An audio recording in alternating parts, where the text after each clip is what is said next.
Subconscious mind के अंदर आप अपनी पहुंच को जल्दी से जल्दी अच्छी इमेज क्रिएट करने के लिए कि आपका वेल ड्रेसअप होना बहुत जरूरी है। अंदर बनाने वाला आपको दिख रहा है कि वो किस तरीके से प्रोडक्ट बना रहा है, किस तरीके से वो पिज़्ज़ा को बना रहा है, लेकिन फिर भी आप उससे पिज़्ज़ा खरीद रहे हो, तो आपको एक बार कम से कम कुर्सी से खड़े होकर के उसको नमस्कार करते हुए उसका स्वागत करना चाहिए। फिर वो अपनी कुर्सी पे बैठ जाएगा।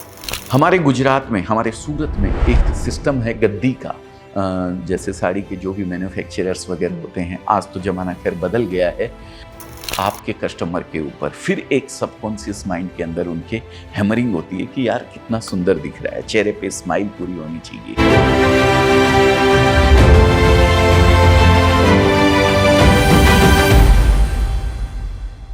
दोस्तों, एक रिटेलर अपने प्रोडक्ट को किस तरीके से अपने कस्टमर को, अपने उपभोक्ता को अच्छे से अच्छे तरीके से बेचे, ये चीज की जानकारी आज मैं आपको इस वीडियो के माध्यम से बताऊंगा।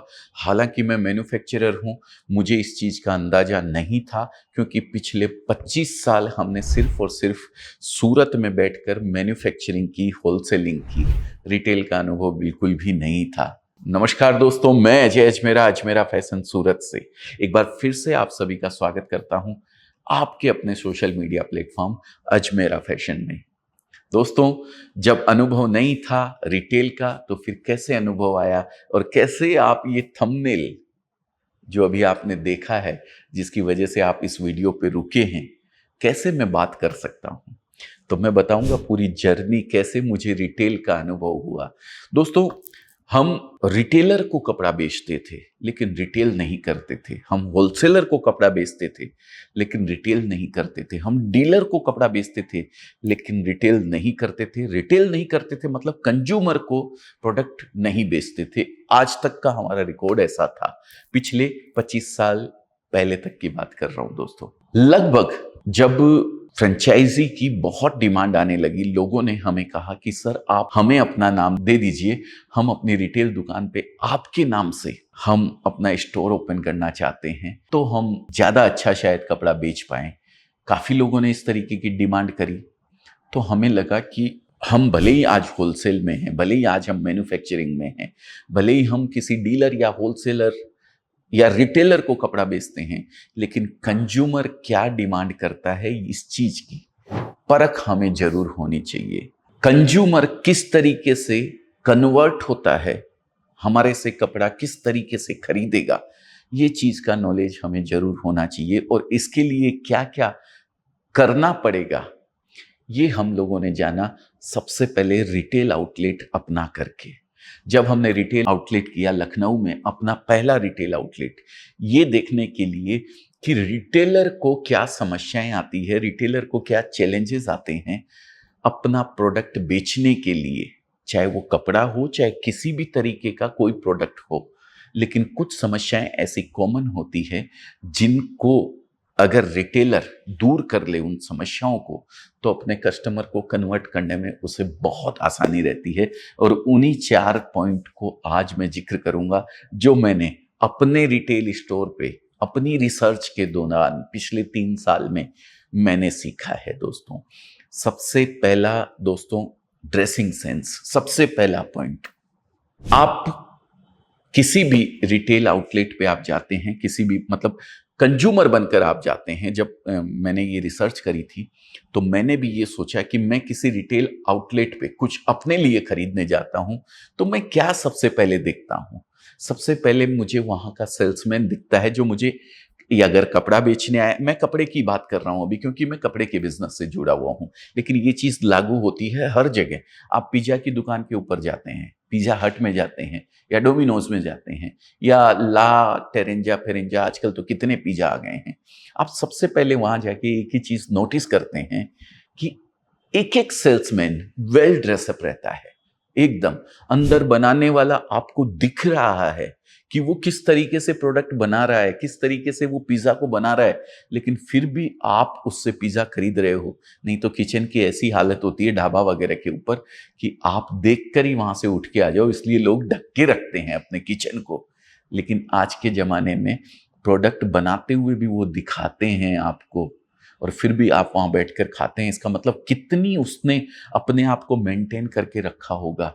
वो सर के ऊपर बाल नहीं गिर जाए इसके लिए वो प्लास्टिक की केप लगा के रखते हैं, ठीक है। और ड्रेसिंग इतनी वेल मेंटेन रहती है, भले ही रात को चले जाओ, भले ही सुबह चले जाओ, आपको ऐसा एनर्जी लेवल उनका मिलेगा, ऐसा लगेगा कि जैसे अभी अभी आके खड़ा हुआ है अपनी सर्विस देने के लिए।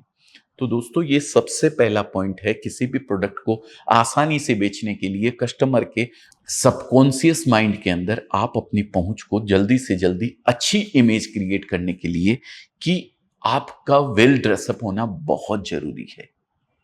ये एक पहला पॉइंट आप अपने शॉप में अगर करके रखते हैं तो एक बार कस्टमर आपकी दुकान में जरूर आएगा।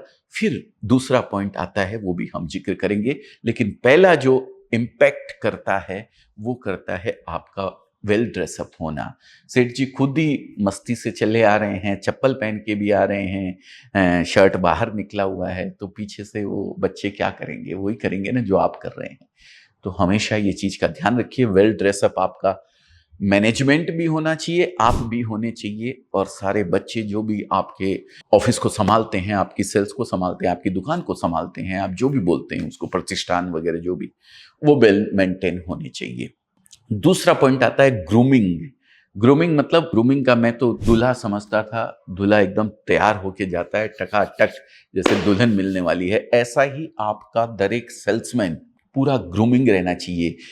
एक प्रिंसिपल बना हुआ है 15/3, आपने सुना होगा, शायद नहीं सुना है तो मैं इसका मतलब बता देता हूं आपको। हर 15 दिन में सर के बाल कटवाने, मुंडवाने नहीं है, ध्यान रखिएगा, सर के बाल कटवाने चाहिए, एकदम वेल मेंटेन होने चाहिए, और हर तीसरे दिन सेविंग करनी चाहिए। मुझे तो रोज करनी पड़ती है दोस्तों, बहुत ज्यादा सेविंग आ जाती है, लेकिन एक ही प्रिंसिपल है किसी भी ऑफिस का, किसी भी ऑर्गेनाइजेशन का, कि वहाँ काम करने वाले बच्चे, वहाँ काम करने वाले जो भी आपका परिवार है, स्टाफ है, जो भी है, वो सब ग्रूम रहने चाहिए, एकदम ऐसे दूल्हे की जैसे सजे हुए रहने चाहिए दोस्तों। हमेशा क्लीन सेव्ड, मूछें वगैरह रखते हो तो बात अलग है, बाकी सेविंग वगैरह समय पे होनी चाहिए, कटिंग वगैरह वेल मेंटेन होनी चाहिए। अगर ये होता है तो दूसरा इम्पैक्ट गिरता है आपके कस्टमर के ऊपर। फिर एक सबकॉन्शियस माइंड के अंदर उनके हैमरिंग होती है कि यार कितना सुंदर दिख रहा है, चेहरे पे स्माइल पूरी होनी चाहिए, तब जाके कस्टमर आपके पास आता है और अपने प्रोडक्ट को देखता है। प्रोडक्ट तक तो अभी पहुंचे ही नहीं है हम लोग, प्रोडक्ट के लिए भी क्या करना है वो भी मैं बताऊंगा। ये हो गया दूसरा पॉइंट। तीसरा और महत्वपूर्ण पॉइंट है दोस्तों, कम्युनिकेशन स्किल। अब कम्युनिकेशन स्किल में दो चीजें होती है दोस्तों। जब मैंने रिसर्च में पाया तो मैं किसी शॉप के अंदर जाता था तो मैं देखता था वहां पे एक बंदा अगर मेरे को प्रोडक्ट दिखा रहा है तो दूसरे 3 बंदे आपस में बैठ के गपशप कर रहे हैं। क्या जबरदस्त कम्युनिकेशन स्किल थी उनकी, जोरदार, बहुत जबरदस्त बातें कर रहे थे।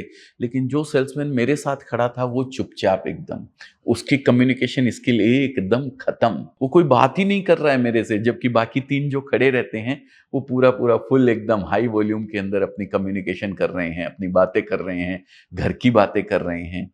ये जो होना चाहिए उसका जस्ट एकदम उल्टा है दोस्तों। कम्युनिकेशन स्किल, जो व्यापारी आपके पास आया है, जो खरीदने के लिए आपके पास आया है, आपका उपभोक्ता, उसके साथ आपको कम्युनिकेशन करना है, न कि आपस में बैठ के गप सड़ाका करना है।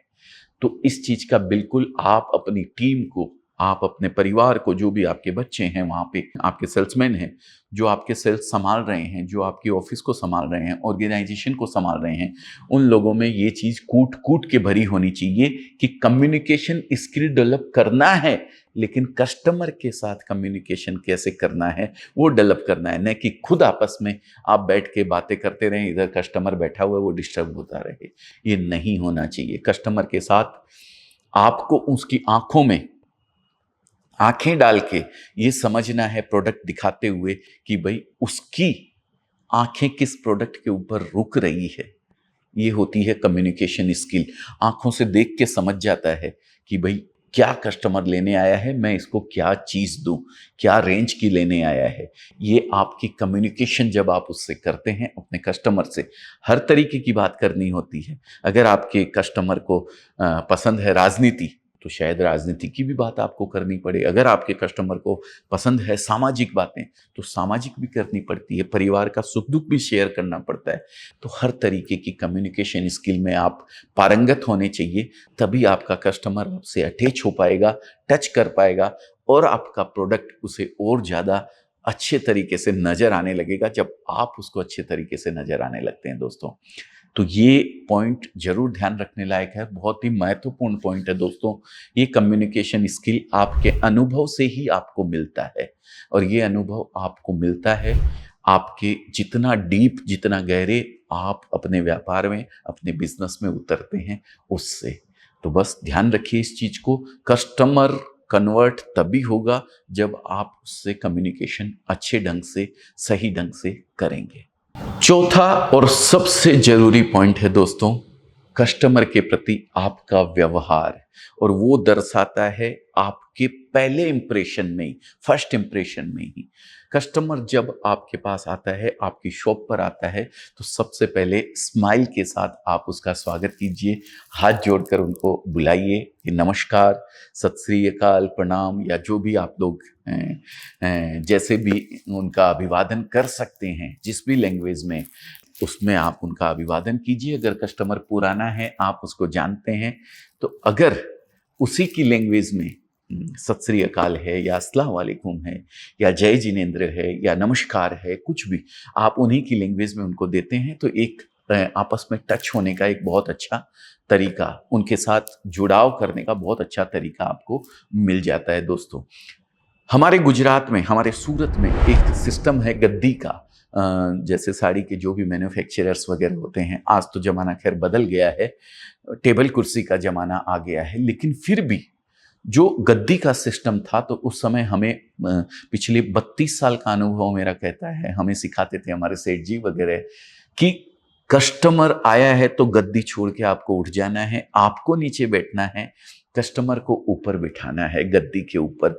और आज भी ये सम्मान हम लोग देते हैं। ठीक है, टेबल कुर्सी का जमाना है, आप अपनी चेयर पे आप ही बैठेंगे, लेकिन जब कस्टमर आपके पास आता है चल करके, तो आपको एक बार कम से कम कुर्सी से खड़े होकर के उसको नमस्कार करते हुए उसका स्वागत करना चाहिए। फिर वो अपनी कुर्सी पे बैठ जाएगा, आप अपनी कुर्सी पे बैठ जाइए, कोई इससे फर्क पड़ने वाला नहीं है दोस्तों।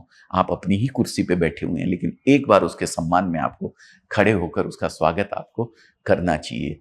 तभी आपका कस्टमर आपके साथ आसानी से जुड़ पाता है, कन्वर्ट हो पाता है।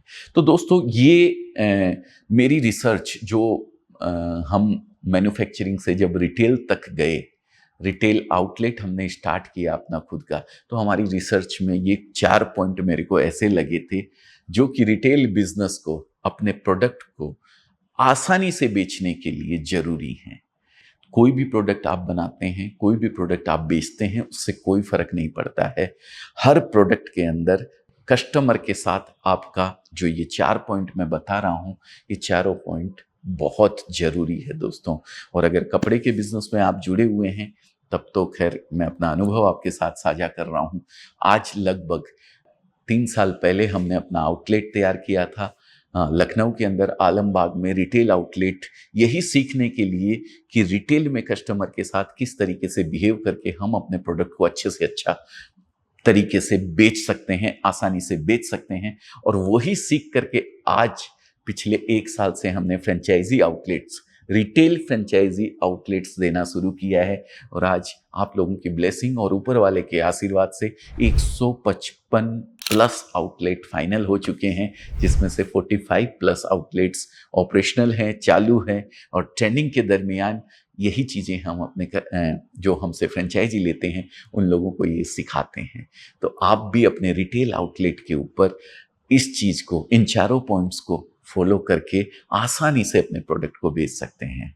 तो बहुत बहुत धन्यवाद। इसी तरीके के और वीडियोस जो हम चाहे रिटेल के लिए बनाते हैं, होलसेलिंग के लिए बनाते हैं, डीलरशिप के लिए बनाते हैं, हम अपने कपड़े के बिजनेस के लिए बनाते हैं, हम अपने व्यापारियों के लिए बनाते हैं, जो अनुभव उन लोगों ने सीखा है वो हम आप लोगों के साथ शेयर करते हैं। तो ऐसे ही वीडियोस को देखते रहने के लिए सब्सक्राइब कर दीजिए चैनल को, और हाँ, सबसे पहले वीडियो आपको मिले इसके लिए बेल आइकन जरूर दबा दीजिएगा। बहुत बहुत धन्यवाद। आपका दिन शुभ हो, मंगलमय हो। इसी मंगल कामना के साथ प्रणाम करता हूं उस परम पिता परमेश्वर को जो आपके, मेरे और सबके भीतर बैठा हुआ है। नमस्कार।